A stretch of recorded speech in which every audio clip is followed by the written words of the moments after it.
1923 April 29 ജെറൂഷത്തെ ഭാഗ്യവതി എന്ന 11-ാം piece മാർപ്പാപ്പ പ്രഖ്യാപനം ചെയ്തു.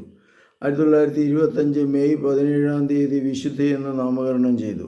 കൊച്ചുത്രേസ്യ തനിക്ക് പ്രത്യേക ഭക്തിവാത്സല്യമുള്ള പുണ്യവതിയെന്നും അവൾ തൻ്റെ നക്ഷത്രവും മധ്യസ്ഥയും ആലോചനക്കാരിയുമാണെന്നും 11-ാം പീസ് മാർപ്പാപ്പ പറയുകയുണ്ടായി.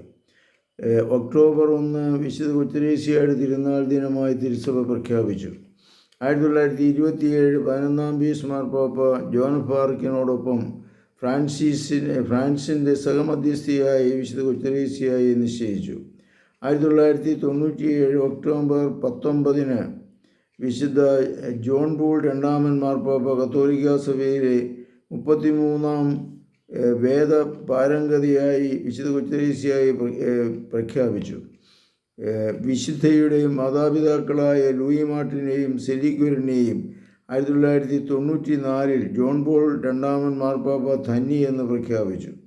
2008 ഒക്ടോബർ 19 അവരെ വാഴ്ത്തപ്പെട്ടവരായി പ്രഖ്യാപിക്കുകയും 2015 ഒക്ടോബർ 18 അവരെ വിശുദ്ധരായി പ്രഖ്യാപിക്കുകയും ചെയ്തു. വിശുദ്ധ കൊച്ചുത്രേസ്യയുടെ സഹോദരിയായ ലിയോണിയുടെ നാമകരണ നടപടികളും ആരംഭിച്ചിട്ടുണ്ട്. വിശുദ്ധ കൊച്ചുത്രേസ്യ ലോകം മുഴുവൻ അറിയപ്പെടാൻ തുടങ്ങിയത് കർമ്മല മഠത്തിലെ അധികാരികളുടെ നിർദ്ദേശപ്രകാരം എഴുതിയ ഒരു ആത്മകഥ എന്ന ഓർമ്മക്കുറിപ്പിലൂടെയാണ്.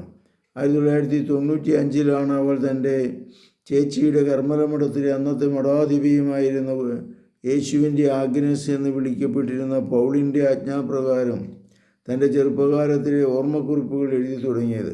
പൗളിൻ ഇപ്രകാരം ഒരു ആജ്ഞ നൽകിയത് അവളുടെ ഏറ്റവും മൂത്ത സഹോദരി തിരുഹൃദയത്തിൻ്റെ മരിയയുടെ പ്രചോദനമനുസരിച്ചാണ്.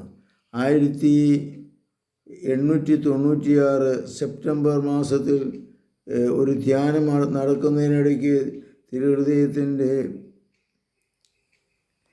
മരിയ സഹോദരിക്ക് അവൾ എഴുതിയ എഴുത്തും ഒരാത്മകഥയുടെ ഭാഗമാണ്. 1997 മദർ ആഗ്നസ് കൊച്ചുത്രേസ്യയുടെ അസുഖത്തിൻ്റെ തീവ്രത മനസ്സിലാക്കി അവളുടെ സന്യാസ ജീവിതത്തെക്കുറിച്ചുള്ള കൂടുതൽ അനുഭവങ്ങൾ എഴുതുന്നതിനായി അപ്പോഴത്തെ സുപ്പീരിയറായിരുന്ന മദർ ഗോൺസാഗമ്മയിൽ നിന്ന് അനുവാദം ചോദിച്ചു.